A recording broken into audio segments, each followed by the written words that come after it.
stand close so you can get a good look. How many of you recognize this face? Oh, thank you, thank you. This will help. I got you. Pictures done? You get all the pictures? Are we all right? 35 years. Most of you, I look around, you were in diapers when I started. Life is so good. And Richmond County was so good to us because our signal from Channel 9 just came down here like a bullet right through the district, right through the county, and it was so wonderful to hear from you so many times when you would call the station and ask for, hey Harold, how'd Richmond do tonight? Playing an away game. And maybe we were coming down here with our helicopter. Something's flying up at us, and it's flying saucer. It must be Harold coming in. We'd come down on Friday nights. We'd come down on Monday to present awards to your high school football players. And I know you were so proud, and we were very proud to be able to come down and do that. And I must say also, as we came down tonight and met with our good friend Tom McGinnis, you folks can be very proud to have a man like that on your school board.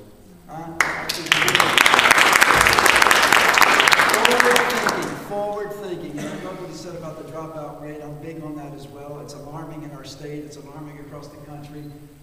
It's almost something that's not talked about anymore, but we have one of the finest community college systems in the country here in North Carolina.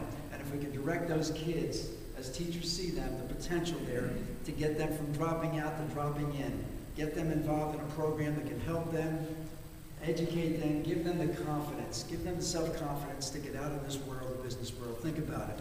Think about it. In your case, if you were 15, 14 years old, you really didn't have any self-esteem. There was nothing left for you in school. You were either ridiculed and you had to drop out of school.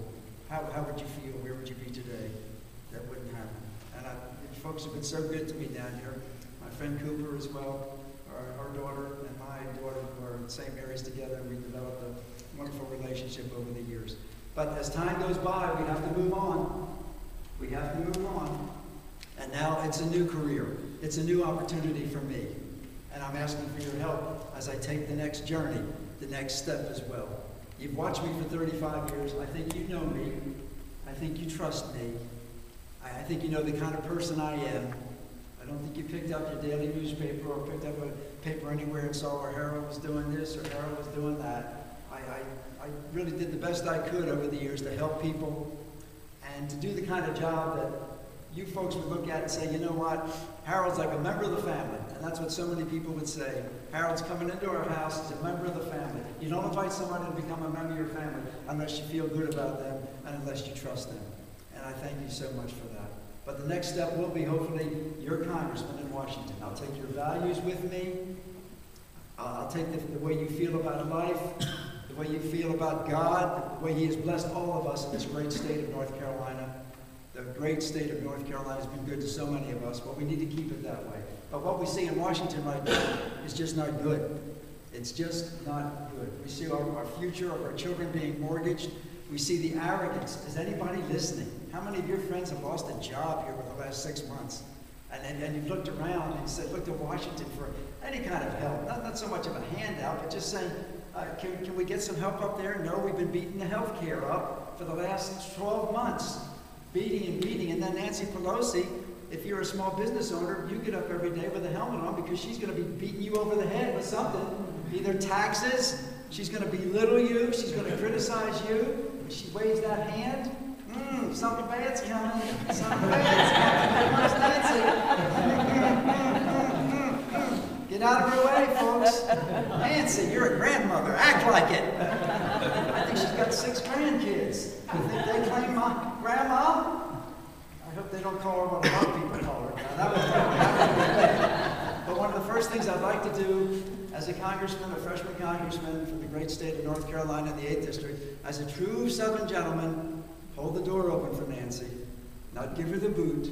A gentleman doesn't do that, but you escort her out as she loses that speakership in the House. Would that be a good idea?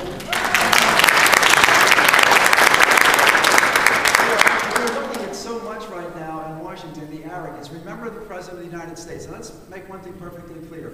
We respect the office of President of the United States.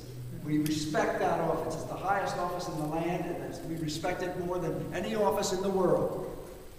But when you look at the person that's in the office, be it a he or a she, You can question policy, you can question motive, you can question actions. We have every right to do that. Every right to do that as citizens of this great country.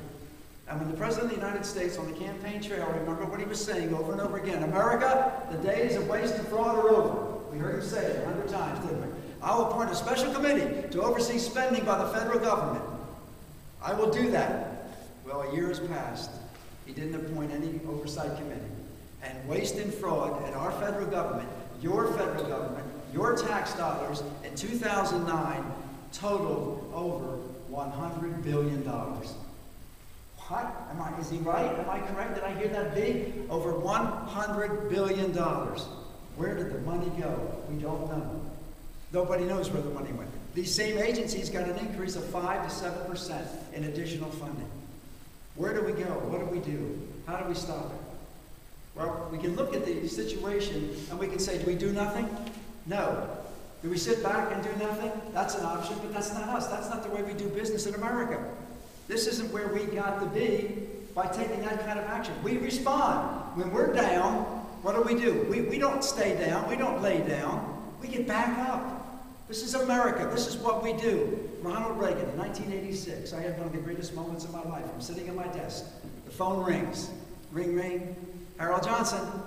Yeah, Harold, this is the White House. What? This is the White House. Yes, sir. What can I do? Well, you can come visit with President Reagan and be the MC of an event with the President of the United States next week. I'll be there. I'll be there. I got out there 2 days early. I had to borrow a razor from somebody to clean up. But I said, I'll go there only if I can get to meet the President of the United States. And they said, of course you will. That was it. 2 minutes later, I get another call, Secret Service. Harold, what's your Social Security number? Okay, be here at a certain time. I was there. Spot one of the Secret Service agents. He walks over to me. Harold, they know who you are. They know. Harold, come here. And then he gave me a pin. He said, put this pin on. You can go anywhere you want, do anything you want. I went up on the stage. This was the Thursday Night Aviation in Charlotte. It's changed a little bit now. And here we were. We're up on the stage with about 50 seats. The banners, everything, the crowd building, just the excitement. There's name tags. President of the United States, Governor Martin, Senator Helms, Senator Broyhill. And I was down by Wadesboro, my seat. Harold, Wadesboro, good to see you. That's my seat. Well, I said, this isn't going to work. Improvise. Harold, you were in the Marine Corps. You know how to handle things. You're a college graduate. You got a degree in economics from Orion University. What are you going to do about it? I'm just going to change things around. I picked up every name tag next to the president and moved it down one. I went to Wadesboro, I got my name tag, and put it right next to the President of the United States. Now, some staffers came by from the White House advancement. You know, they kind of walk like this. What are you doing, Harold? Hey, check out my pin, back off. Oh, sorry, Secret Service gave you that pin, back off. I put my name tag right down next to the President of the United States, Ronald Reagan. And he came out, and the crowd was roaring, and I was like cotton in my mouth. I was so nervous. I don't get nervous. I've been on TV. I got nervous. My heart was beating so fast. I thought, I'm not going to faint. I can't do that. And the president comes out. He's waving. People love me. I put my hand on his back like this. Secret Service guy steps out because you don't touch the president. I didn't care. I was so excited. I patted him on the back. We're both standing up there waving to the crowd. I'm waving to the crowd. Hey. Sam Donaldson was here. And he said, who's that up there with the president? What's going on? And we're waving, and I sat down next to the President of the United States. He said, where's my seat? Right here, Mr. President. He sits down next to me. It's wonderful. We're talking. It was just like I'm talking to you or anybody in this room right now. He was such an engaging man. Wonderful. I said, Mr. President, do you know how much American people love you? And he just smiled. He was a little bit embarrassed. He said, Harold, it's truly an honor for me to serve the American people. And remember what he instituted. He also said, you go into the White House and you go into the Oval Office, you'll wear a coat and tie, not like Bill Clinton, flip-flops and shorts. Okay, you're not going to do that. But that was an honor to be that man. And he would be the first to stand here today to tell you we're down, but we're not out. We'll come back. We fought world wars. We went through depression. We put a man on the moon. Folks, this is America, and this is what we do. We don't quit. You can't beat us down. Nancy Pelosi, the President of the United States, throwing everything they can at us, hoping every Republican, we're going to beat these Republicans down. And then they have their meeting the next day, and Rahm Emanuel says, how come they're not down yet? They're getting more fired up the more we throw at them. Well, that's exactly what we're going to do. We'll overcome this. We'll come back greater than ever. I know this, and I think you know it too, don't you? This is exactly what we'll do. All these candidates that speak for you, and those that are speaking for them tonight very eloquently, I might add, we can all touch third base, but you need a candidate that can touch touch home plate in the November election. I'm a candidate that can touch home plate and score the winning run for you. And I'm asking you to put your confidence in me and give me your vote. I guarantee you, you will not be disappointed. I will not disappoint you. I'll take your values with me to Washington. And we'll win back the seat and bring back the decency in this great, great land of ours called the U.S. of A. God bless you.